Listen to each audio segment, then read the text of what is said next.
If the Chargers stay with the 5th overall pick in the draft, we are in favor of them taking an offensive skill player. And today we're going to tell you why we have Malik Nabers having a slight edge over Brock Bowers. You are Locked On Chargers, your daily podcast on the Los Angeles Chargers. Part of the Locked On Podcast Network, your team every day.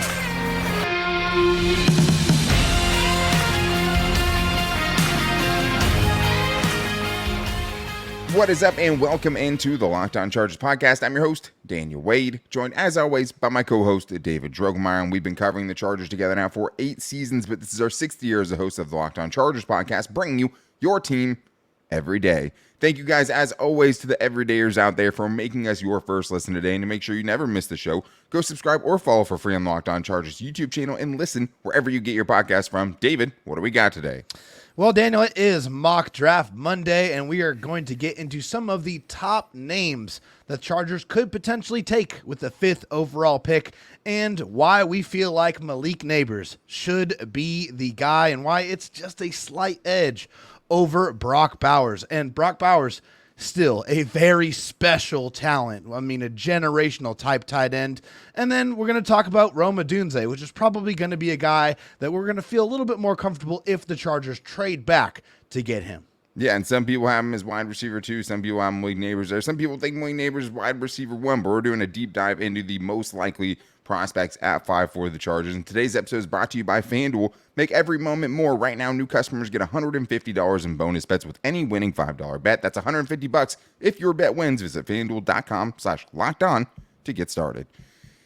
David, this has been a huge debate since we found out the Chargers were going to have the 5th overall pick, and it's kind of shaken out the way that I thought it would, which is basically coming down to, at the 5th overall pick, potentially either taking Malik Nabers or Brock Bowers, assuming that the first 3 picks are quarterbacks and assuming that Marvin Harrison Jr. is gone by the time the Chargers get to pick. And things can change there. But if they stay there, and we're still advocates of potentially trading back as well, a lot of people have it between Malik Nabers and Brock Bowers. And to me, Malik Nabers is the way that you go. Positional value is part of it, but also just the thought of adding that juice, the guy that we got deep into today. It's easy to see why people are such big fans of him, and I would love to see him paired up with Justin Herbert.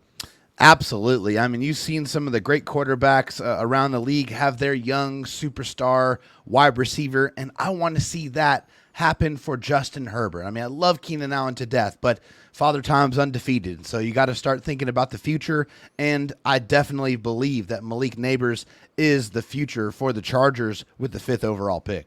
I totally get that too, because the thing is it's a passing of batons of sorts with Keenan Allen from Malik Nabers if that's to happen, but it also lets you hold on to Keenan Allen for a couple more years because you have a guy who I think has a legit chance to be a star wide receiver 1 in the NFL. I mean, to me, he would have been wide receiver 1 for me last year and the year before that. Basically, actually, since Jamar Chase is probably the last guy I watched, I was like, yeah, that guy's probably better. But Malik Nabers is right there. And I think when you're talking about why it would happen, David, a lot of it has to do with the positional value. I mean, the Chargers with the 5th overall pick will be paying whoever they take there, if they stay there, $9.4 million. And Daniel Jeremiah had a great thing going over this and talking about why he would hesitate to take Brock Bowers there. And he was basically saying this: if you take Brock Bowers, you're not getting a huge discount off of what the top of that position is making, right? So Brock Bowers would come in and be the 13th highest paid tight end. There'd be a $7.6 million difference from what he makes compared to what Darren Waller makes as the highest paid tight end in the league. If you look at Malik Nabers, he would come in and be the 30th highest paid wide receiver, right? And you'd be making $20.6 million less than what Tyreek Hill makes at $30 million per season. So those numbers are only going to go up. There's a couple more receivers that are going to jump that. 14 receivers are making $20+ million. So when you're talking about positional value, that's what it looks like. I think it's a great argument. So I think if you're talking about 2 guys who are extremely close, I think that's definitely a way that you could have that tiebreaker. But David, I think when you're looking at what makes this dude special after watching him and getting more deep into the all-22 and things like that, it's easy to see like how many parts of his game feel like they're elite. I mean, it's absolutely beautiful to watch him. I mean, it's been so much fun to be able to watch the couple of games that I have been able to watch about Malik Nabers, because this guy is special. You can't give him a free release. And it's funny because pretty much the entire time I watched him, that's all they did was give him free releases, and he can get behind safety so quickly. He keeps working to get open for his quarterback, has strong hands through contact, really good body control. His stop and start ability is sick. I mean, it is just unbelievable. He caught a pass on 3rd and 9, came to a complete stop short of the sticks, and then exploded forward and gained an extra 30 yards on that play. I mean, this guy, all he needs is the ball in his hands. He took a jet pitch for 10+ yards. He also did a really good job blocking to secure the sideline for his quarterback to get a really long rushing touchdown. Like, this guy is the total package. It is very clear and obvious that he is a guy that's going to make any quarterback extremely, extremely happy. Yeah, I think the thing that makes the difference for Malik Nabers for me is, like, truly he is a threat at all 3 levels. You could dump something off to him. You could give him a jet sweep. He could take it to the house.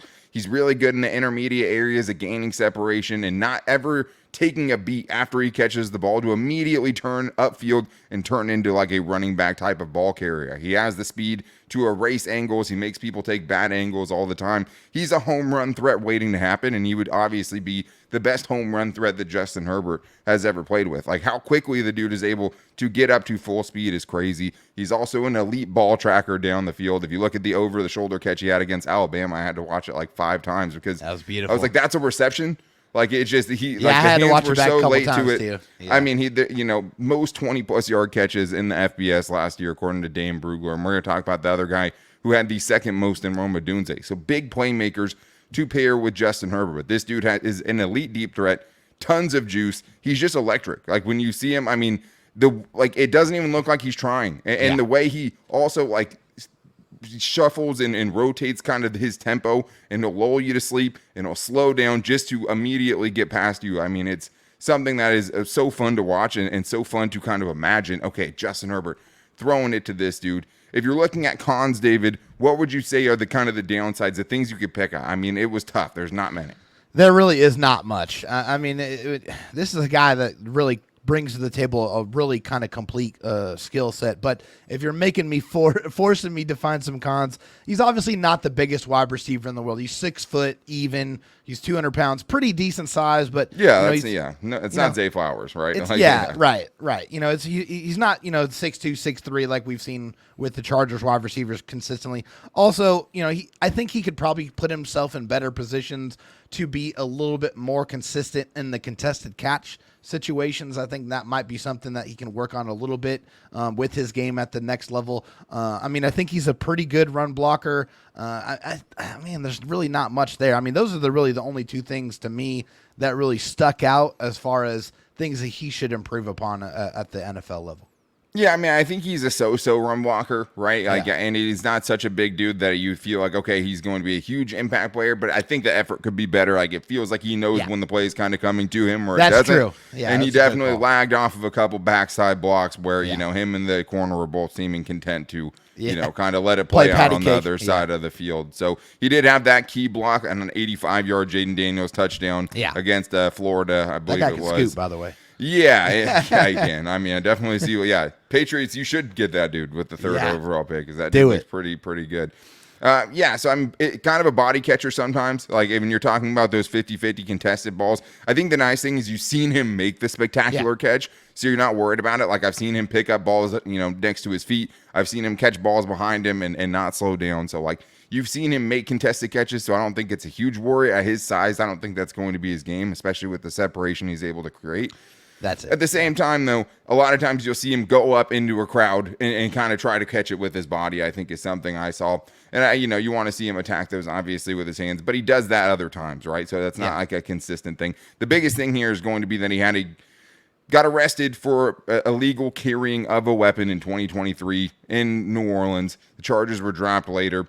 The big thing here, I mean, to me, that doesn't matter. People make mistakes. The charges were dropped, whatever. It doesn't matter to me. But to the Chargers, it's mattered in the past. And that's the big thing for me is with this new regime, with Jim Harbaugh, obviously he's a stickler too. How much does that impact it? Is he on their board? Is he someone they're considering at the 5th overall pick? I think it's worth questioning considering what the track record is for this team. To me, I think, okay, hey, be a little less strict, take good players if they're there right there. Unless, you're hearing things from the people you're talking to that this is something that's more of a concern. If it's just that, I don't look back, I take it. But Brock Bowers made it super close, David, and to the point where I still wouldn't be mad if they take him 5th overall. And we're going to get into exactly why he is really just an offensive playmaker more than a tight end coming up right after this. First, though, I do need to tell you guys to get buckets with your first bet on FanDuel, America's #1 sportsbook, because right now, new customers get $150 in bonus bets with any winning $5 bet. That's $150 if your bet wins. That means you just go through, find the bet that you think has the highest probability of winning, and just if you win that one bet, you get $150 in bonus bets, and you can bet on all of your favorite NBA players and teams with quick bets, live same-game parlays, exclusive props, and more.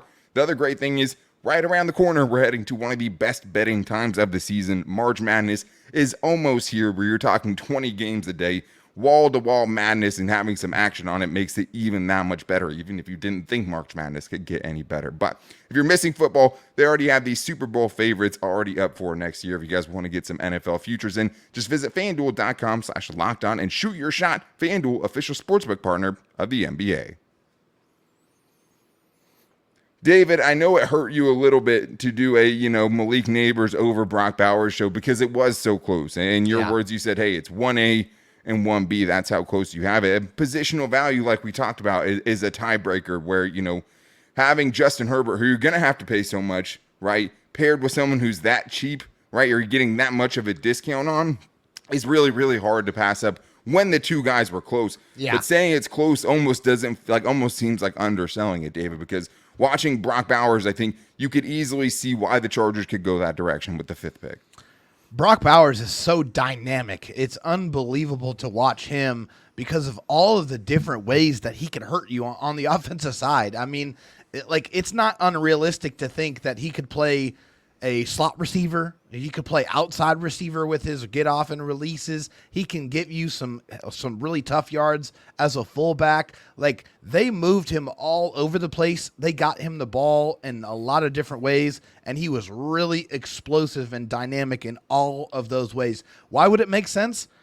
It makes sense because Justin Herbert needs his George Kittle. He needs his Travis Kelce. Yeah. He needs his Antonio Gates. He needs that security blanket that I think we've seen some examples of how important that could be for a quarterback. Yeah, and I mean, look no further than this past, championship game weekend, where all 4 of the last tight ends that were there, the Mark Andrews, Travis Kelce, George Kittle, Sam Laporta, all of those teams had elite tight ends, right? That's part of it. I think the other thing with him that makes you want to buck conventional wisdom and spend the money on him or spend that pick on him, even if the money doesn't give you the huge discount, is he is much more of an offensive playmaker, just an offensive weapon. Like, I've seen them literally line him up at fullback and give him short yardage carries, right? Like, that's how versatile this dude is. You can hand it off to him. You can use him in the screen game, and he's going to help you there. And I think the devil's advocate part of, what I was saying about Malik Nabers is even though you wouldn't get him as cheap, right? Like I said, he'd be the 13th highest paid tight end once he enters the league if they took him at 5th overall. The nice thing is once he gets to that second contract, you're paying him tight end money. You're not paying him wide receiver money, right? Yeah. And right now there's 14 receivers that are currently making more than $20 million per season. Travis Kelce has never made more than $20 million in any of his seasons. So, Patrick Mahomes has been able to have that weapon his entire career without ever having to pay the money that would affect him even more as far as salary cap and things like that. So even though you don't get the initial value, I do think there's an argument to, hey, down the road, that big contract you're going to have to pay him, right, when you extend him, if he obviously lives up to it, it's going to cost a lot less. The problem is when you do this, you need him to produce at a top 10 tight end level instantly to feel like it's worth it at all, and probably even better than that. But it's hard for me to say that he won't, David, because truly, this is the best tight end prospect I've ever seen. The best guy I've watched since getting deep into this over the last couple, 4 or 5 years. Probably one of the best prospects in recent memory. Maybe you'd put Kyle Pitts up there, but it's him, and he's kind of in a class of his own. It's crazy. I mean, these are his stats over the last 3 seasons. 175 receptions, 2,538 yards, 26 touchdowns through the air, 5 touchdowns on the ground, 14.5 yards per catch average. This guy is incredible. He doesn't need much space to operate. His get off is crazy quick. I mean, it's insane for a tight end how fast he gets off the line of scrimmage. He can take a 5-yard completion and turn it into a 30-yard completion effortlessly. He can really, really move. And he can be moved all over the football field. Like I talked about, his versatility is crazy. Lined up in the slot, lined up in line, lined up in the backfield. Tight end screens pretty much are 7 yards guaranteed. Like the play actions to the flat, I mean, he is a guy that's going to take that and almost turn it into a first down every single time. Like I said, he's a capable runner in short yardage. He's a smart and capable blocker, and he can take on, defensive ends. He is a legit type of blocker. Probably not a guy you're going to use all game, every game as a blocker, but he can get his job done. He is definitely not a guy that's a liability as a run blocker. No, not at all. I mean, he, one of his cons is that he's a little bit undersized for a traditional inline tight end. He's 6'4", 230 pounds, right? I think even Gerald Everett was probably around 235, 240, at least listed at least at 6'2", right? So yeah. I think the unconventional thing there is like he's so damn strong. Like he is so strong that like it doesn't feel when you're watching him like you're watching an undersized tight end, right? He does hold his own against edge rushers and things like that. What's really fun is seeing him get matched up against a DB where he's just manhandling dudes. Oh, he mauls and those also guys. Just giving such great effort. Like out of the 3 guys we're talking about today, it's night and day. Just this dude's kind of ferocity and the tenacity that he attacks blocks with. And also a great contested catch receiver. I mean, back-to-back one-handed catches in traffic that was versus pretty Auburn. sick. Back-to-back plays, just snatching the ball and palming it and just like, okay, it's mine, with 3 dudes around him, all about to hit him, right? That part's great. Can shuck DBs off. To me, like, his route running is great for a tight end. He's super fast for a tight end, right? But, like, at the top of his route, right, before he breaks, whether he's breaking in or out or coming back, he's so physical that he's just literally just launching DBs off of him, where it's like he's just using his physicality to manhandle these dudes at the top of his routes, which means he's pretty much always open at the top of his routes, right? Yeah, he's open a lot. Very strong, knocks defenders back often, and like you said, just so many ways to use him. I mean, you can literally, just think of him as an offensive weapon. If you have a hard time taking a tight end with that pick, think about taking just a true offensive playmaker where if you use him correctly, right? And I mean, there's not a lot of bad ways you could use him. But you have to be willing though to invest in trying to fully utilize all the skills that he brings to the table, because that's people use the term Swiss Army knife and things like that so often, where it's like this dude actually feels like he fits that, because there is so many things he can do. And there's just so few things, David, that you can look like. Like when you're looking at the cons list, like it was very, very hard to try to find some cons for this dude because this game is so well-rounded. Yeah, I mean, at 6'4", 240, he's probably a little bit light for that position. I mean, that's probably one of the things. We'll see what he weighs. Right. Supposedly he might not be working out at the combine. I'm sure they'll probably weigh him and measure him and stuff. So we'll see. I mean, because Dan Brugger had him at 230, so it'll be interesting to see. Yeah, I mean, man, if he's at 230, that's definitely that's way too light. I'd like to see him more about 245, 250. I think, like I said, he's a solid blocker, but he's not a guy you're going to have in line all game. And he did suffer an ankle injury in 2023 that required tightrope surgery. So it's just one of those things you have to pay attention to whenever you're taking any kind of offensive weapon, any kind of player, really. You have to look at the medicals. You have to make sure that checks out. This is a pretty common procedure, so it's not something that is like super career threatening by any means. But you just have to keep that into account when you're looking at these guys that you're going to take in the top 5. But, yeah, very short list of cons, because this guy is a dynamic football player pretty much regardless of the position.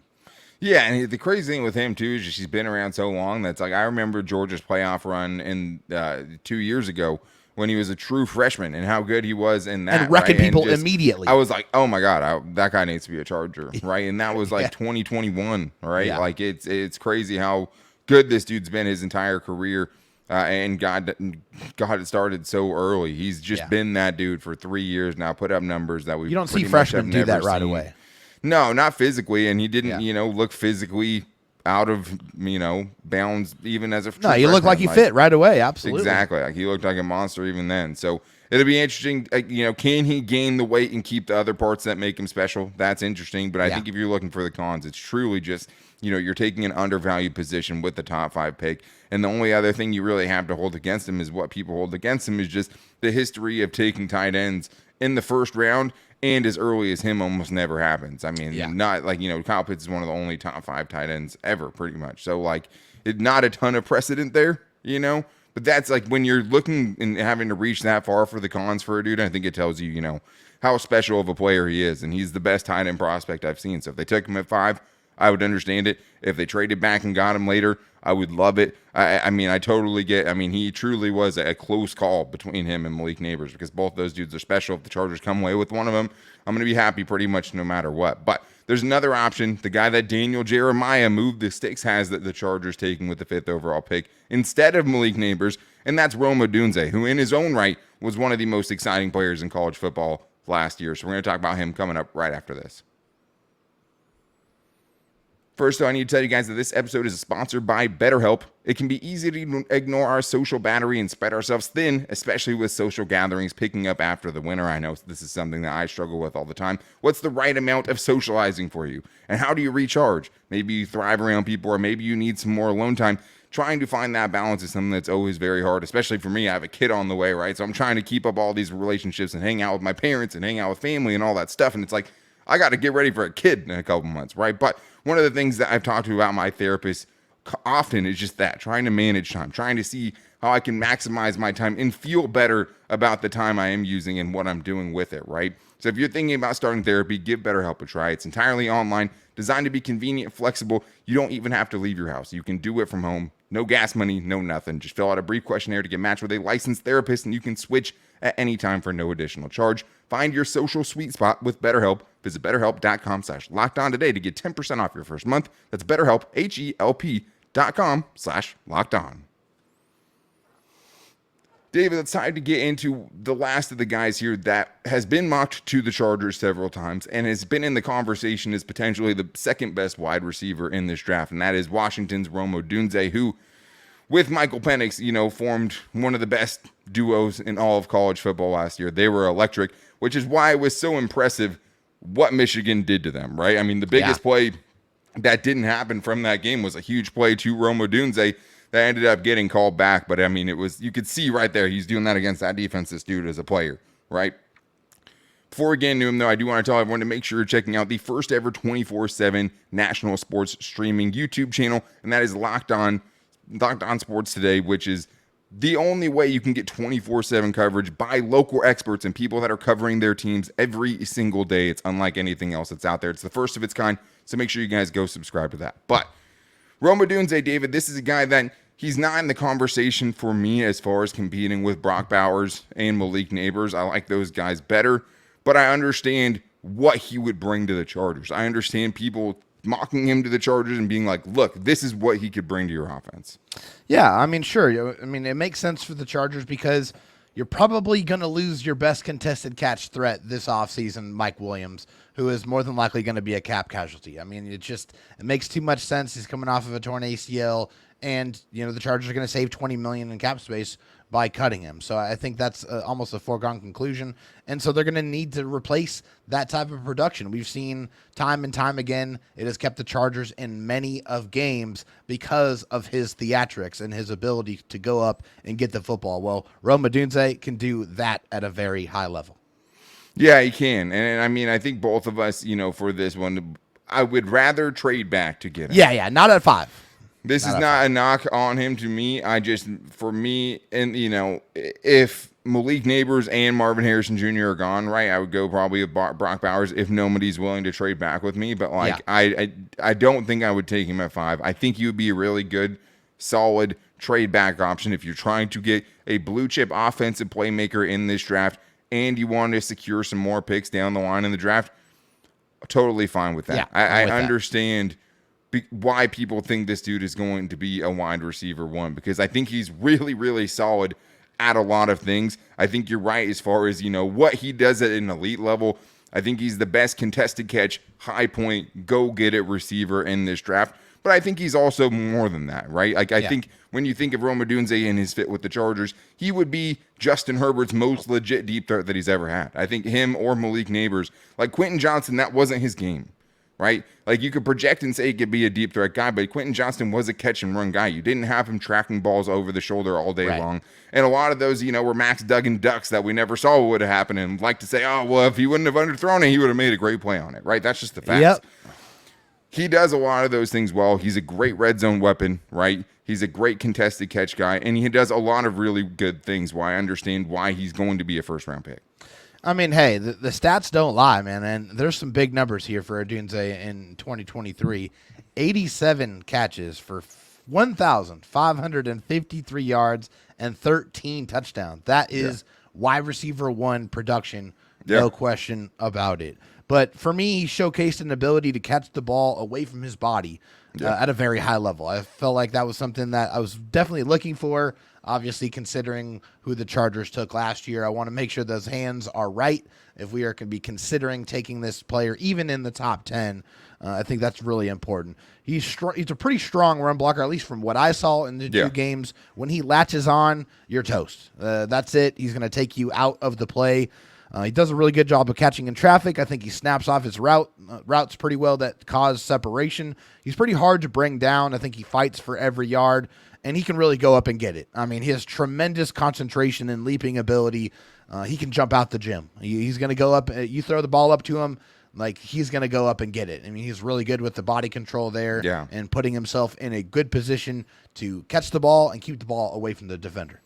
Yeah, I think it's, it's what he does best. That and just being able to track deep balls over his shoulder down the field and just be able to know where it's going to come down so he can position his body. It's not just kind of jumping up and contorting your body, right? It's being able to position your body to where you can get to that deep ball and the defender can't. Like that is something boxing he the is defender elite out. at, right? You can throw it up, and he's going to come down with it, even if he's not jumping over you. But if you want him to jump over you, he can jump up and high point it and finish in traffic and do all those things too. I think his release game was pretty good.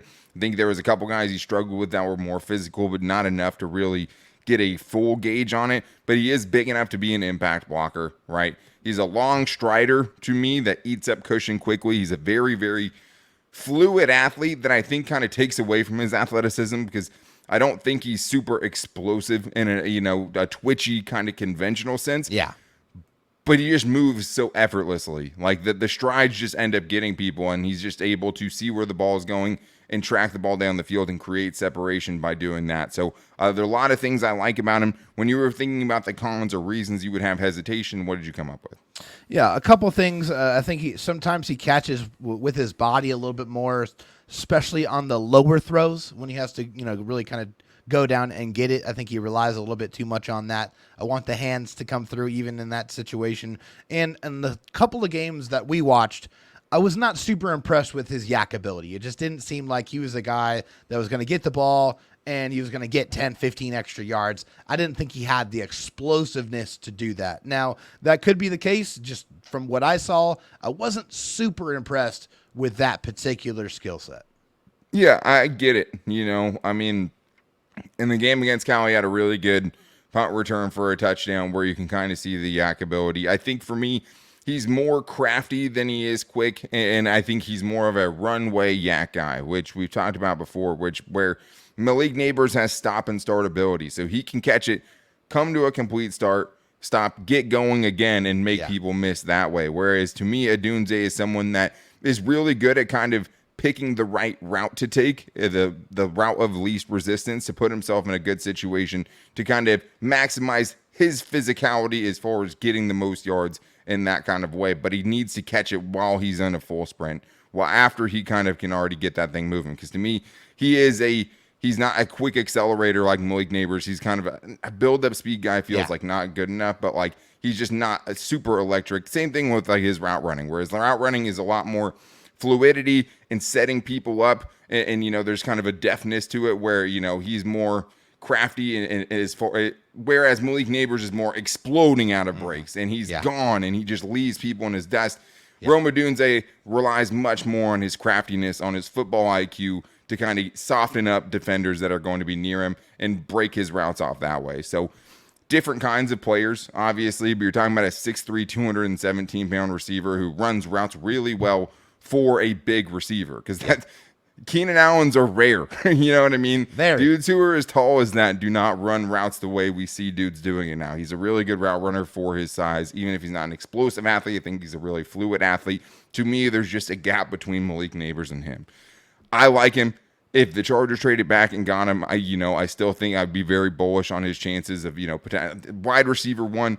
I could see it, right? I don't see it as clearly as I see it with someone like Malik Nabers, but I understand it. I understand why people would go in that direction. But that's going to wrap things up for today's show. We will be back with you guys tomorrow with the Chargers buy or sell with the biggest storylines and overreactions, including Khalil Mack rumors out there right now that potentially there are some suitors who are very interested in Mack's services. So potentially talk about that tomorrow. To make sure you don't miss it, go subscribe or follow for free on Locked On Chargers YouTube channel and listen wherever you get your podcast from. And you can also find the show every day on our social media. You can find me on Twitter at DanTalkSports, David Jugmeyer at DroTalkSD, and the show's page at Locked On LAC. You can find us at Locked On Chargers on Instagram and our Locked On Chargers Facebook page. But this is just, Mock Draft Monday.